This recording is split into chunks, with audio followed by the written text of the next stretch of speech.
दोस्तों, सीरियल तुमसे तुम तक में अब वो पल आने वाला है जो सबके होश उड़ा देगा। ज्वेलरी शॉप में ही आर्यवर्धन भर देंगे अनु की मांग, और यह देखकर सबके चेहरे का रंग उड़ जाएगा। आपको बता दें, जब मंगलसूत्र पहनाने का मौका आता है तो आर्यवर्धन इनडायरेक्टली अनु को मंगलसूत्र पहना देते हैं।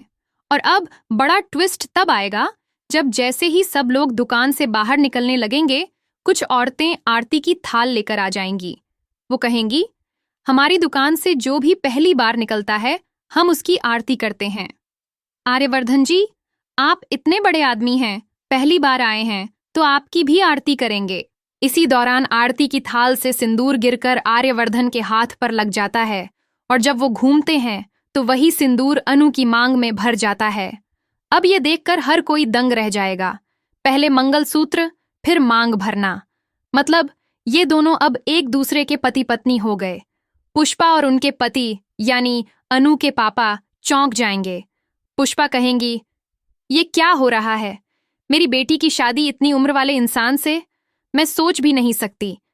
लेकिन अनु साफ कह देगी, माँ, मैं आर्यवर्धन सर से प्यार करती हूँ। ये सुनकर पुष्पा के होश उड़ जाएंगे। वो कहेंगी, तूने सोचा भी कितनी बार?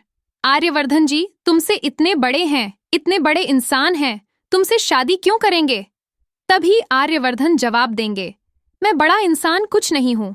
हाँ, मैं अनु से प्यार करता हूँ, लेकिन डर था कि लोग कहेंगे इतनी कम उम्र की लड़की से शादी कर ली। पर लगता है भगवान की यही मर्जी है कि आज मेरे हाथ से ही अनु की मांग भर गई और मैंने इनडायरेक्टली मंगलसूत्र भी पहना दिया। अब शॉप में खड़ी पुष्पा की ननंद गुस्से से कहेगी, भाभी, ये क्या हो रहा है? अनु की शादी तो हम विपिन से कराने वाले थे, और अब ये बुढ़े आर्यवर्धन से।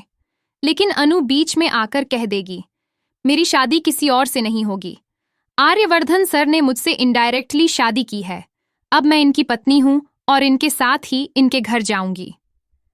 आर्यवर्धन अनु को गले लगाएंगे और उसकी छुट्टी भी बढ़ा देंगे। वहीं आने वाले एपिसोड में आर्यवर्धन की मां अनु को शादी के लिए मनाएंगी और आर्यवर्धन बेहद खुश होंगे। अब आपको बताते हैं बैक स्टोरी। आर्यवर्धन के भाई हर्षवर्धन ने अनु की छुट्टी कैंसिल कर दी थी, जिससे अनु बहुत दुखी हो गई थी। उसके घर वाले ज्वेलरी शॉप देखने गए और बुआ ने पूछा, भाभी, अनु को ऑफिस क्यों जाने दिया? भाभी ने कहा, मैंने कुछ नहीं कहा, वो आई ही नहीं। इसी बीच आर्यवर्धन फोन करते हैं और जिंद बताता है, भाई, हर्षवर्धन ने छुट्टी कैंसिल कर दी है, अनु ऑफिस में बैठी है, वो घर नहीं आएगी। अब देखना ये होगा कि इस अनोखे संयोग के बाद क्या वाकई में आर्यवर्धन और अनु की शादी पक्की हो जाएगी या फिर कोई नया मोड़ आएगा।